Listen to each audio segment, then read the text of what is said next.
Ya está grabando.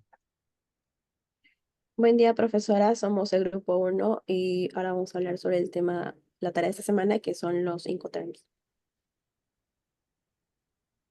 Bueno, como los Incoterms o los términos internacionales de comercio son fundamental para el buen funcionamiento del comercio global, establecidos por la Cámara de Comercio, eh, establecidos por la Cámara de Comercio Internacional en 1936. Estos términos han evolucionado constantemente para adaptarse a las necesidades del mercado.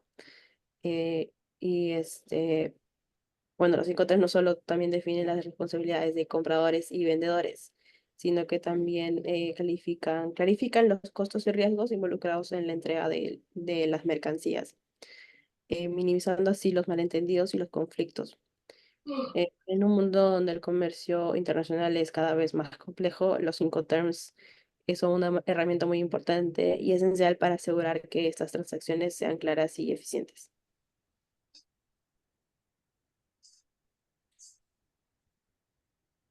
Continuando con la exposición, les voy a hablar sobre la evolución de los Incoterms desde 1812 hasta 1936. En 1812 se empezó a utilizar en las Cortes británicas, marcado uno de los primeros intentos formales para regular las transacciones internacionales, especialmente en el ámbito marítimo. En este momento nace el POP, significa que el vendedor cumplía con su obligación de entregar cuando las mercancías eran cargadas a bordo del buque en el puerto de embarque. A partir de ese punto, el comprador asumía los riesgos y el costo del transporte. En 1895 nace la creación del Incoterm CIF, que es costo, flete y seguro. Establecía que el vendedor debía cubrir los costos de transporte, el seguro de la mercadería y el flete hasta el puerto de destino. Este cambio respondió la necesidad de proteger mejor el comprador frente a posibles pérdidas o daños durante el tránsito. En 1936 surgen nuevos, unos 6 Incoterms. Para la década de 1930, las prácticas comerciales internacionales seguían siendo las inconscientes, lo que provocaba malentendidos y disputas comerciales. Para resolver estos problemas, la Cámara de Comercio Internacional decidió publicar una serie de términos estandarizados. En el caso FOB, CIF, FAS, CIF y XWORD.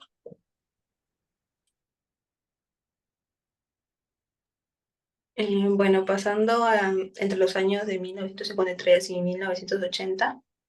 En 1953, la primera revisión de los Incoterms llega tras la Guerra Mundial. El transporte ferroviario estaba creciendo y se incorporaron tres Incoterms, que son el Ford, donde el vendedor entregaba en un vagón de tren; el FOT, que es más que nada para camiones, similar al anterior, que hoy en día el Incoterm que podría aproximarse sería el FCA. Y luego tenemos al DCP, Delivery Cost Paid, donde el vendedor cubrirá los gastos hasta el destino, pero el riesgo pasaba antes al comprador. Y finalmente se añadió el export, donde se asigna la mínima responsabilidad del vendedor. En el año 1976 se introduce el Incoterm FOB Airport para evitar la confusión con el Incoterm FOB en el medio aéreo. Más que nada es para referirse a ese medio en específico. Y para evitar algún malentendido, se recomienda utilizar el Incoterm SA, que es más adecuado para cualquier tipo de transporte. En 1980, en ese caso, se añadió el FRC, que luego se denominó FCA, que es donde el vendedor entrega la mercancía al transportista o a otra persona designada por el comprador. Puede aplicarse tanto a transporte por camión, tren, aéreo o barco. Luego tenemos al FCI, que hoy se conoce como SIP, y que es donde el vendedor es responsable de la entrega de mercancía en destino, del coste de transporte internacional y del seguro.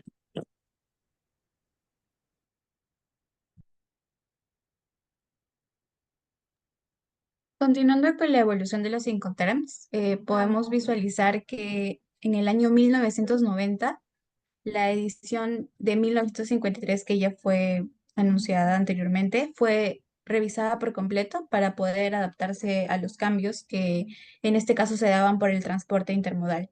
Asimismo, también se incorporaron cambios debido al aumento en el uso del intercambio electrónico de datos.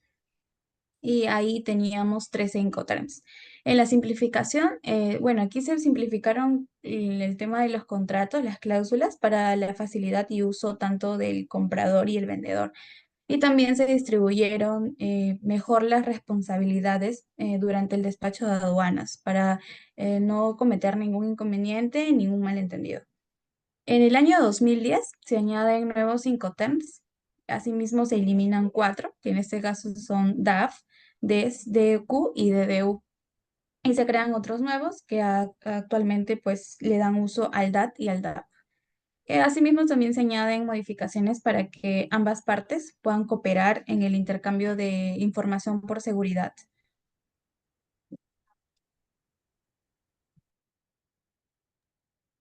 Ahora con los cambios en Incoterms en 2020, bueno, los Incoterms 2020 introdujeron cambios significativos que buscan mejorar la claridad y flexibilidad en las transacciones internacionales. Uno de los principales cambios fue el reemplazo de AT por DPU, dejando claro que la entrega puede realizarse en cualquier lugar, no solo en la terminal. Además, se ajustaron las coberturas de seguro en los términos CIF y SIP.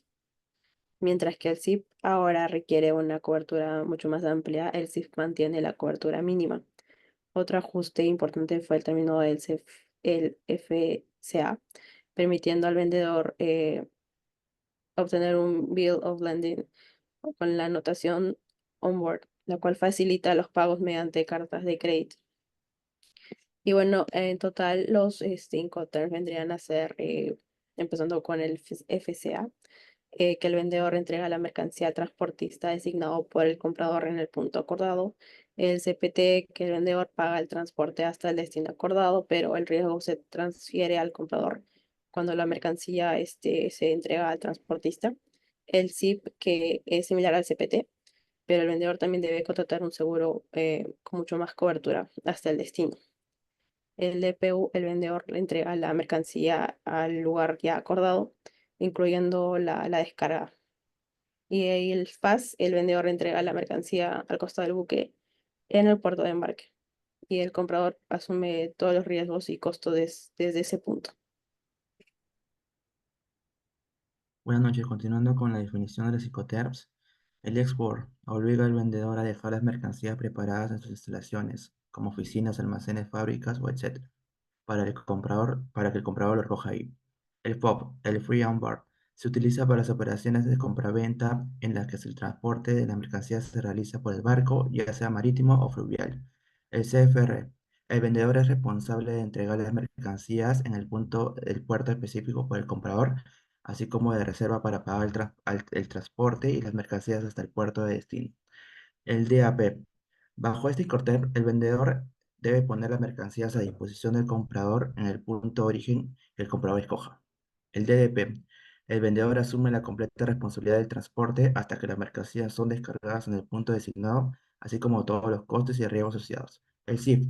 El vendedor es responsable del coste y contratación del transporte marítimo hasta que el puerto de destino es especificado por el comprador. Muchas gracias, profesor.